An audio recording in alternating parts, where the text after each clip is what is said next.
ہماری زندگیوں میں ایسے انقلاب برپا نہیں ہوتے، ایسے معجزات ہماری کلیسیوں میں نہیں ہوتے، اس کی وجہ صرف یہ ہے کہ ہم اس رحم اور اس ترس کو جو مسیح نے محسوس کیا اپنے لیے محسوس نہیں کرتے، اور نہ اس شخص کے لیے محسوس کرتے ہیں۔ ہم اس خدمت کے کام کو سرسری طور پر کرتے ہیں۔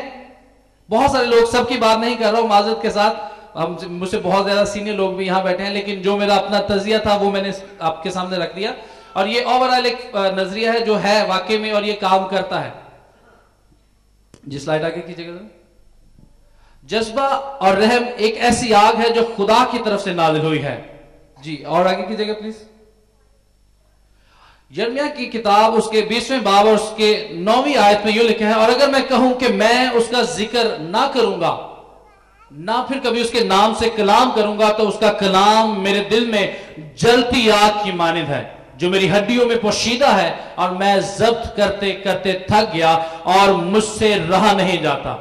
جب خدا آپ کے دل میں کوئی کلام ڈال دیتا ہے، جب خدا آپ کے دل میں کوئی رویا دے دیتا ہے آپ کو، تو آپ اس کو ضبط نہیں کر سکیں گے۔ آپ کوئی نہ کوئی ایسا موقع ڈھونڈیں گے کہ آپ کسی کے ساتھ اس کو شیئر کریں، اس کو بیان کریں، اور جب تک آپ اس خوشخبری کو اپنے ساتھ، جو اپنے ساتھ آپ کی تبدیلی آپ کے اندر واقع ہوئی، اس تبدیلی کو بیان نہ کر لیں، تب تک آپ کے دل میں یرمیہ ہی کی طرح ایک تڑپ لگی رہے گی۔ آپ ڈھونڈیں گے کہ کوئی شخص مجھے ایسا مل جائے جس سے میں گواہی شیئر کر سکوں،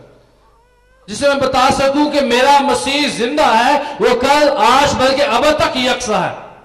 اور اس نے میری زندگی میں یہ عجیب اور جلالی کام کیے ہیں۔ موو کیجئے گا جی، ایک اور موو کیجئے گا۔ پترس کے لیے بھی ہم اس چیز کو دیکھتے ہیں کہ جب اعمال 4 باب اس کے 18 سے 20 آیت ہمارے سامنے آتی ہے، تو اس میں لکھا ہے کہ پس انہیں بلا کر تاکید کی کہ مسیح کا نام لے کر کسی سے بات نہ کرے۔ پس انہیں بلا کر تاکید کی کہ یسوع کا نام لے کر ہرگز بات نہ کرنا اور نہ تعلیم دینا، مگر پترس اور یوحنا نے جواب میں ان سے کہا کہ تم ہی انصاف کرو۔ آیا خدا کے پاس یا خدا کے نزدیک یہ واجب ہے کہ ہم خدا کی بات سے تمہاری بات زیادہ سنیں؟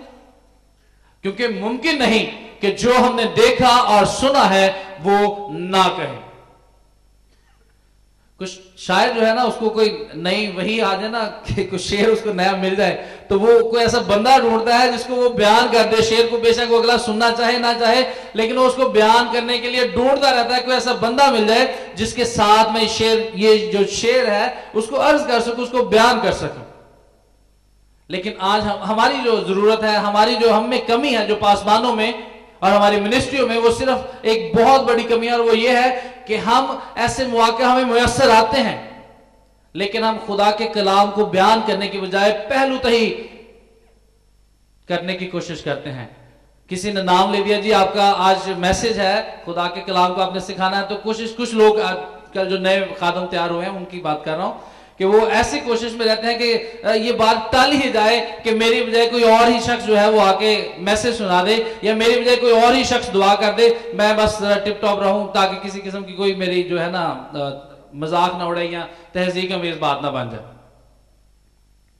اور اس سے بڑی بڑھ کر بات یہ ہے کہ جب ہمارے پاس مواقع میسر آتے ہیں کہ ہم اپنے دفتروں میں، اپنے قرب و عزیز میں، اپنے حلقہ احباب میں خدا کے کلام کو پیش کرنے کا ہمیں بار بار موقع ملتا ہے، لیکن ہم اس بات کو چھپا لیتے ہیں۔ لیکن جس شخص کے دل میں خدا کی طلب ہوتی ہے، جس شخص کے دل میں خدا ایسا جذبہ بیدار کر دیتا ہے، وہ ڈھونڈتا ہے ایسے مواقع کہ کسی نہ کسی طرح سے میں کسی کو یہ بات بیان کروں، کوئی ایسا شخص مل جائے جس کے سامنے اس بات کو رکھ سکوں، تاکہ میری اس بات کے وسیلہ سے خدا اپنا کام کرے، اور جس طرح میری زندگی تبدیل کی ہے اسی طرح سے خدا اس کی زندگی کو بھی الہی منصوبے کے تحت تبدیل کر دے۔ جی موو کیجئے گا۔ مسیح پر ایمان کے وسیلہ سے ہمیں اپنے آپ کو صلیب پر کھینچنا ہے۔ خدمت کا کام کوئی عام کام نہیں۔ صبح فرسٹ جو پہلا سیشن تھا اس میں ہم پروفیسر سشیل صاحب سے یہی بات سن رہے تھے کہ خدا نے بہت سارے لوگوں کو مختلف نعمتیں میسر کر رکھی ہیں، مختلف اسپرچول گفٹس ہیں جو کسی کو دیے ہیں،